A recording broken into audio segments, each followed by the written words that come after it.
हाय और अस्सलाम वालेकुम। मैं हूं डॉक्टर सुल्तान तबश। मैं आपको यूट्यूब चैनल में खुशामदीद कहता हूं। दोस्तों, उम्मीद करता हूं आप खैरियत से होंगे और सेहत और तंदुरुस्ती में होंगे। दोस्तों, आज की वीडियो में हम बात करेंगे कफ के बारे में। कफ की वजूहात क्या होती हैं, कफ क्या होती है और इसके अलावा इसका होम्योपैथिक ट्रीटमेंट क्या है। हम देखेंगे कफ की जो है कितनी इकसाम है। इसके अलावा हम देखेंगे ज़माने के लिहाज से, वक्त के लिहाज से कौन सी कफ जो है उसको हम एक्यूट कह सकते हैं और कौन सी जो है क्रोनिक कह सकते हैं। तो दोस्तों, आज की वीडियो में हम सब कुछ डिस्कस करेंगे। तो चले शुरू करते हैं आज की वीडियो।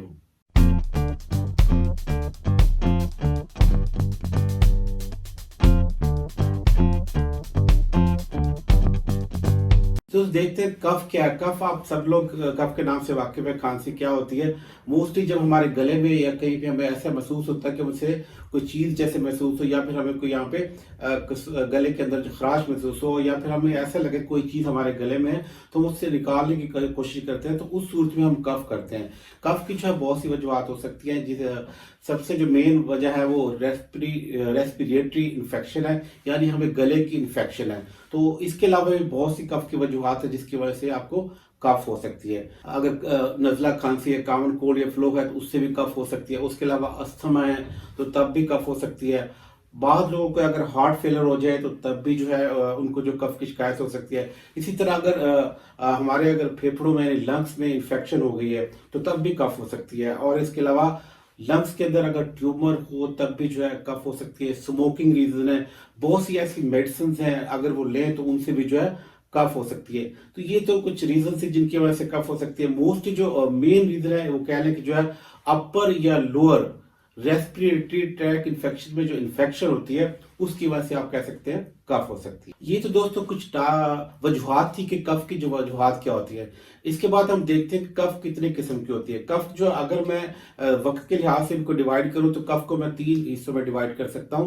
पहली कफ जो होती है जिसको हम एक्यूट कहते हैं, इसके बाद सब एक्यूट कहते हैं, इसके अलावा जो थर्ड जो कफ है क्रोनिक कफ होती है। अब ये इनमें फर्क क्या होता है? अगर तो कफ जो है अभी आपको 2 हफ्ते हुए हैं यानी 2 से 3 हफ्ते हुए हैं तो उसको हम कह सकते हैं कि ये एक्यूट कफ है। लेकिन अगर जो कफ का ड्यूरेशन जो है, जो टाइम जो है 3 हफ्ते से 5 हफ्ते तक चला गया तो हम कहेंगे ये जो सब एक्यूट कफ है। लेकिन अगर कफ जो है 6 हफ्ते से आगे मुसलसल चल रही है, जिसको 8 हफ्ते 9 हफ्ते हो गए हैं, तो उस कफ को हम जो है क्रोनिक कफ में कंसिडर करेंगे कि ये कफ जो है क्रोनिक कफ है, यानी ये पुरानी कफ हो चुकी है। ये तो दोस्तों थी कि जो है ना कफ की जो है हम उसे कैसे डिवाइड कर सकते हैं। अब इसके अलावा हम कफ की भी इकसाम देखेंगे। कफ की भी मुख्तलिफ इकसाम है। मिसाल के तौर पे जो है ड्राई कफ होती है जिसको हम खुश्क खांसी कहते हैं। इसके अलावा वेट कफ होती है जिसको हम बलगमी खांसी कहते हैं।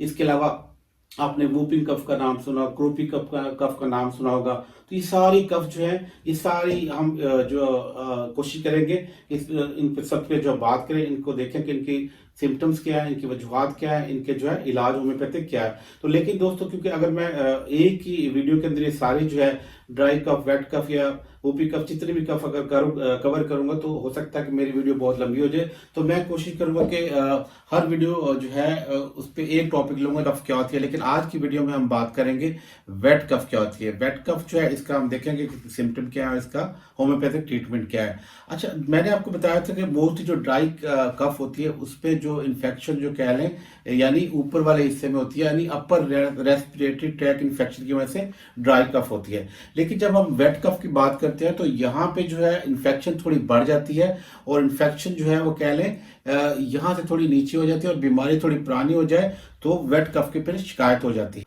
और ये इन्फेक्शन जो है आप कह सकते हैं ट्रैकाई यानी फेफड़ों तक चली जाती है और फेफड़ों में भी बलगम इकट्ठी होना शुरू हो जाती है। और इसके अलावा जो वेट कफ के अंदर जो आप अगर पेशेंट को चेक करेंगे तो जब आप पेशेंट को स्टेथोस्कोप से उसको चेक करेंगे तो आपको घड़ की आवाज साफ महसूस होगी। उससे आपको पता चल जाएगा कि पेशेंट के जो सीने में यहाँ पे चेस्ट में जो है काफी बलगम जमा हो चुकी थी। और वेट कफ में म्यूकस निकलेगा और जो है बलगम यानी सीने में गड़गड़ाहट की आवाज आसानी से सुनी जा सकती है। तो अब देखते हैं कि इसके साथ होम्योपैथिक मेडिसिन हम कौन सी देते हैं। जो सबसे पहली जो बेस्ट मेडिसिन है होम्योपैथिक की वो है हेपरसल। दोस्तों, अगर जो आपको जो है पेशेंट के अंदर जो कंडीशन येलोश किस्म की यानी पीली किस्म की जो बलगम महसूस होती है, उसके अलावा जो है अगर पेशेंट को जो बलगम ये जो है खांसी जो है सर्दी लगने से बढ़ती है, तो उस सूरत में हेपरसल बहुत काम कर सकते हैं। आप हेपरसल 30 जो है उसके 2 से 3 कतरे जो है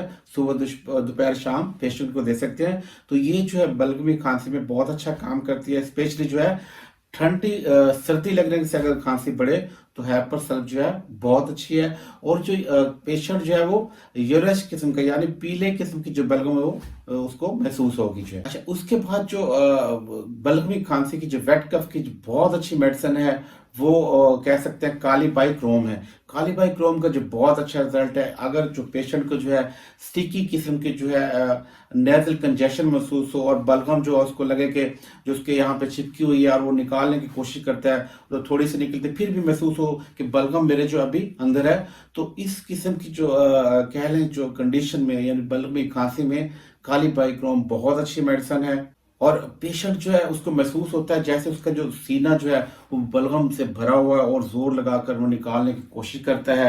उसके अलावा गर्म कमरे में ये सिम्टम बढ़ जाती है यानी तेज हो जाती है खांसी जो उसको, और जो है बलगम की उसको ज्यादा महसूस होती है कि उसके अंदर जो बलगम है वो निकालने की कोशिश करना है और स्टिकी उसको महसूस होती है यानी बलगम जो है। और ये पीली जो है स्टिकिंग और इरिटेट करने वाली जो है बलगम होती है जो पेशेंट को महसूस हो रही होती है। अच्छा, तो देना कैसे आपने इस मेडिसिन को? इस मेडिसिन के भी आपने क्या करना है, सुबह दोपहर शाम 3 कतरे जो है आपने 2 से 3 कतरे पानी में डालकर देने हैं। तो इंशाल्लाह ये जो स्टिकी बलगम जो इरिटेटिंग बलगम है इससे जो है वो ठीक हो जाएगी।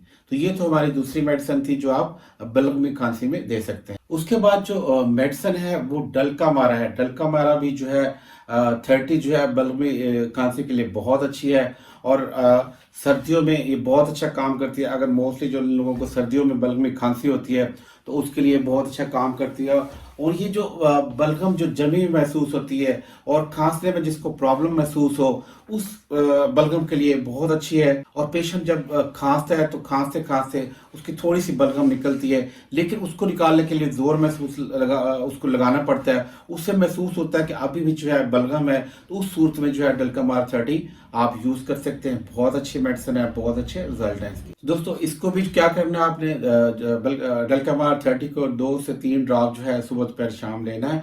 लेकिन मैं एक और भी चीज यहाँ पे ऐड कर दूं कि अगर आपके पास पेशेंट है उसको बलगमी खांसी है और आप कंफ्यूज हो रहे हैं कि आप उसको कौन सी मेडिसिन दें, काली बाई क्रोम दें या फिर जो है डलका मारा दें या फिर हेपरसल दें, तो आप जो है कंडीशन के मुताबिक अगर आपको कंफ्यूज है सिम्टम के अंदर तो आप ये तीनों अद्वियात भी दे सकते हैं, लेकिन आपने अलामात को चेक करने के बाद आपने ये मेडिसिन देनी है। तो दोस्तों वेट कफ का ये ट्रीटमेंट था जो मैंने आपके साथ डिस्कस कर दिया।